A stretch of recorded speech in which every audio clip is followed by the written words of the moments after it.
మీరు ఎప్పుడైనా ఆలోచించారా? రోజులు, నెలలు, సంవత్సరాలు ఎలా వచ్చాయన్న సంగతి నేను మీకు చెప్తాను. ఒకరోజు ఎలా వచ్చిందో వినండి. మన పూర్వీకులు గమనించారు, సూర్యుడు ఉదయించి మళ్ళీ అదే చోటుకు రావడానికి ఒక సమయం పడుతుంది. అది ఒక రోజు. భూమి తన అక్షం చుట్టూ 360 డిగ్రీస్ తిరగడానికి పడే సమయం 24 అవర్స్. ఒక నెల ఎలా వచ్చిందో తెలుసా? చంద్రుడు రూపాలు మారుతూ ఉంటాయని పూర్వకాలంలో గమనించారు. అమావాస్య, పౌర్ణమి, మళ్ళా అమావాస్య, ఈ మార్పుల చక్రం పూర్తయ్యే సమయం 29.5 డేస్. దీన్ని ఒక నెల అని పరిగణించారు, ఒక లూనా సైకిల్. నెక్స్ట్ 1 ఇయర్ ఎలా వచ్చిందంటే, సూర్యుడి స్థానాల్లో మార్పులు కనిపించాయి.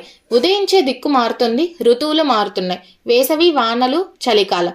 అంతేకాదు, పంట సీజన్లు కూడా ఈ మార్పులపై ఆధారపడి ఉన్నాయి. అప్పుడు వారు గమనించారు, భూమి సూర్యుని చుట్టూ ఒక్కసారి తిరగడానికి పడే సమయం 365.25 డేస్. అందుకే మనం సంవత్సరానికి 365 డేస్ ప్లస్ ఒక్కసారి లీప్ ఇయర్లో 366 డేస్ ఉంటాయి. అలానే అసలు లీప్ ఇయర్లోనే ఎందుకు పెట్టారు అనేది కూడా నేను మీకు చెప్పాను. కింద డిస్క్రిప్షన్లో లింక్ ఇచ్చాను, క్లిక్ చేసి వినేసేయండి.